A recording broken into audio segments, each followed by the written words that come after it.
In our next subsection, we're looking at the appropriate techniques in conflict management. And in particular, we're looking at the various business conflict modes. And as a result of modes, obviously, there'll be a development of the models. Models have a way of speaking of how to do something with regards to conflict, whether it's resolving them or whether it's a process of conflict management or a process that leads to conflict resolution. And so we look at various methodical ways of dealing with conflict. We'll also look at the Thomas Kilmann conflict mode, which embraces 5 conflicting management styles. So let's firstly just look at competing.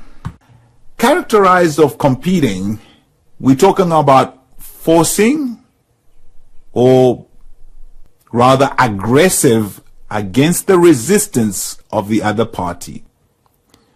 So characteristic for competing is a forceful, aggressive approach against the resistance of the other party.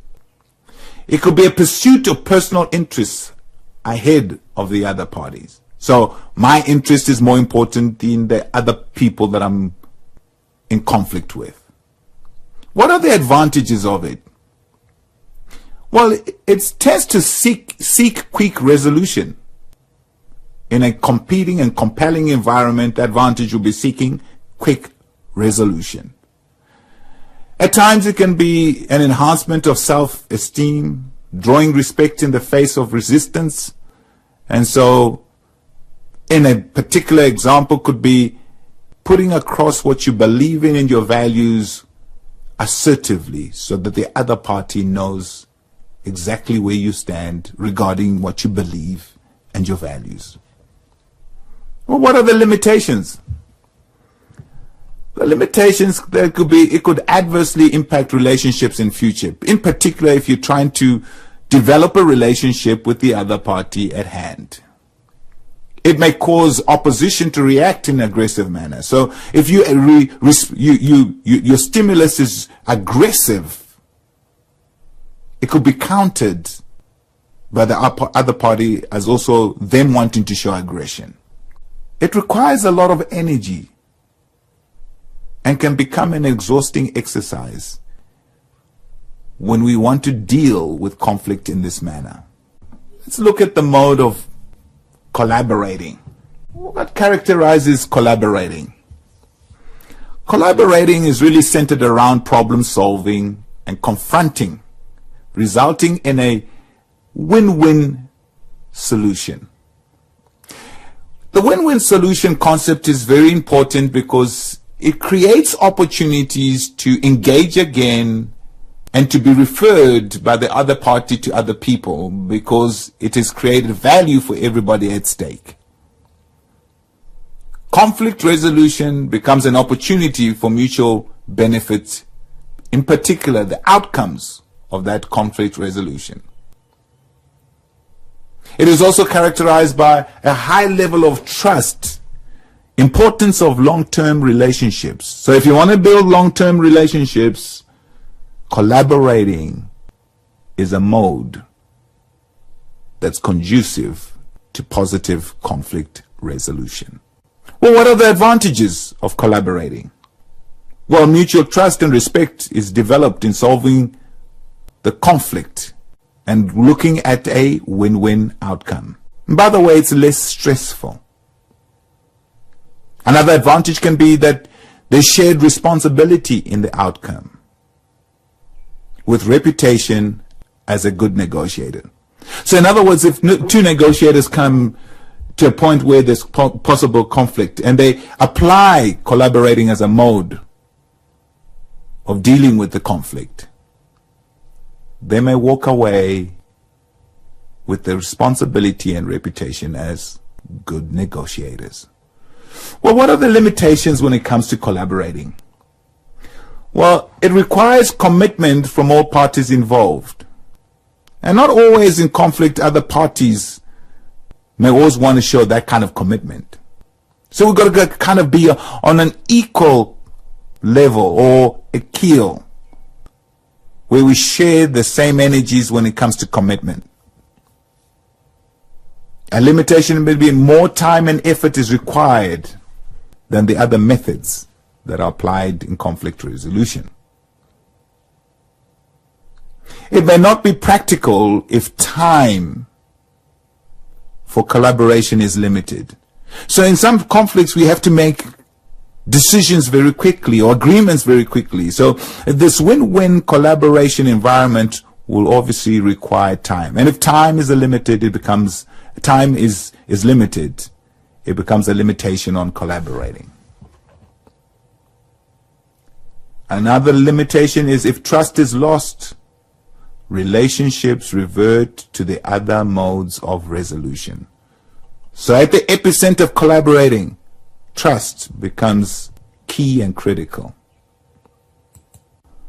Compromising can be another mode when it comes to various business conflict environments.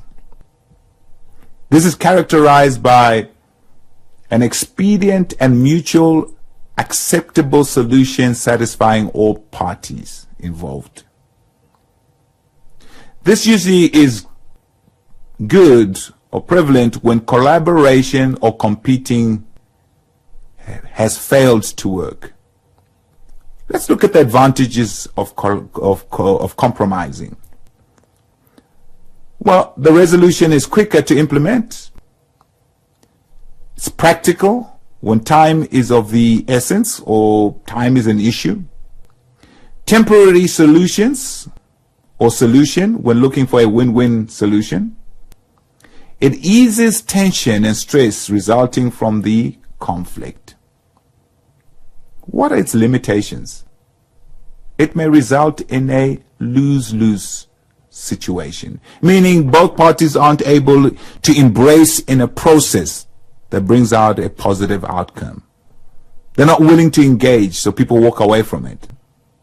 And that's the dangers of a compromising environment having to fail. It may not contribute to a trust relationship in the long run. Too much effort in monitoring and controlling the process to ensure agreement is met. Looking on to the next one, which we call avoiding and withdrawing. Again, this one is characterized by one or two things that are key and critical that epitomizes the avoiding, withdrawing mode. Pursuant of the other's interests ahead of their own. So the principle here would pursue their interests ahead, or the other person's interest ahead of their own. And sometimes it's not perceived in good faith. It kind of puts the other party off and not understanding why the person across from them is looking at at his interest or her interest ahead of his own interest. It doesn't necessarily address the conflict, but kind of tends to sidestep or postpone or withdraw from the conflict. In essence, it's probably looking at buying time to think about what the next necessary steps are to be made in the conflict. Well, what are the advantages? Well, countering competitors' aggression by slowing down the process, by seeking to withdraw until you are in a position to negotiate. So sometimes when you're not quite ready or in the frame of mind of negotiating, that may be the desired advantage. It may be a way of ducking or sidestepping or moving away, looking for a low-stress approach when the conflict is short. Time and ability to focus on important issues. So you kind of want more time and ability to focus on higher priority situations. So you put the interest of the other person ahead of yours. Could be to buy time to counter when ready. Now let's look at the limitations. It may lead to a weakening or losing your position to negotiate effectively.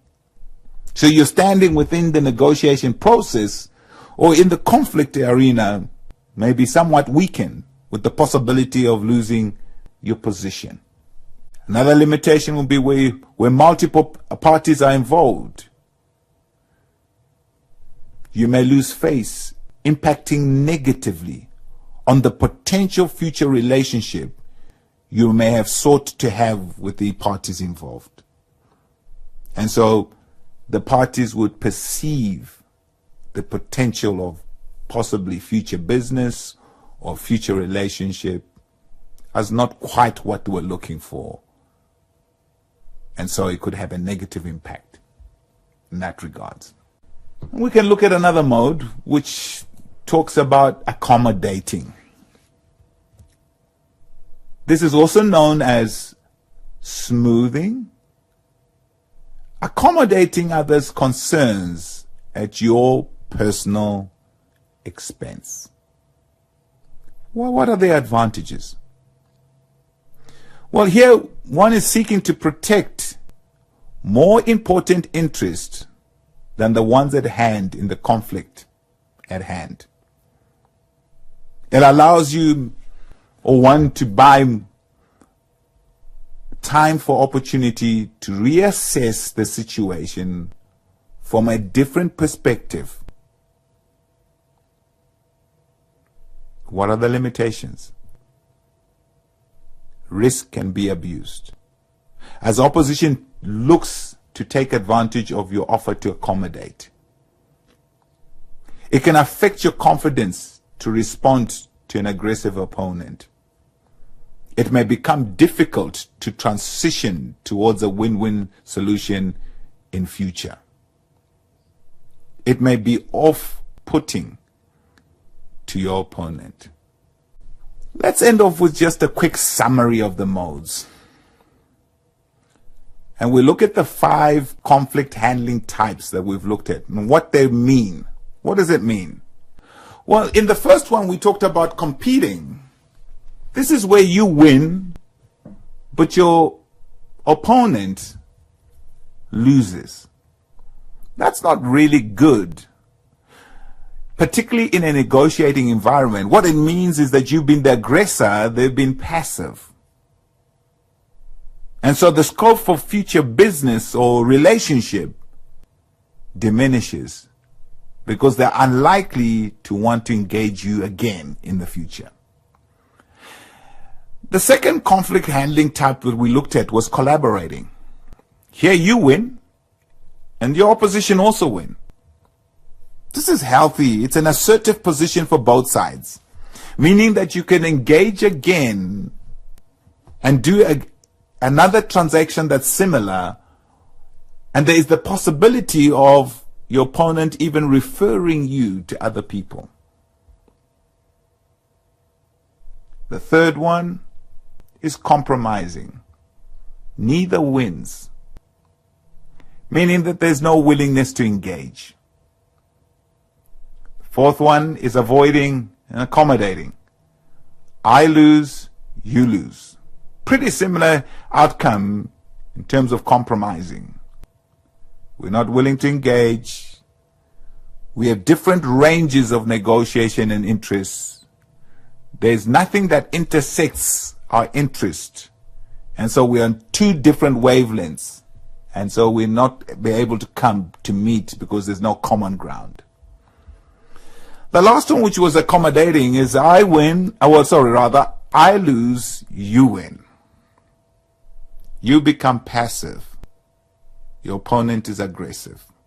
The key thing, your opponent sometimes may take advantage, but it is concerned about goodwill. Is the negotiation or the conflict being handled in goodwill? On your side, because you lose, you're not likely to wanting to engage this person in the future. So if they come knocking on your door in the future, you're likely to evade them and refer them to somebody else.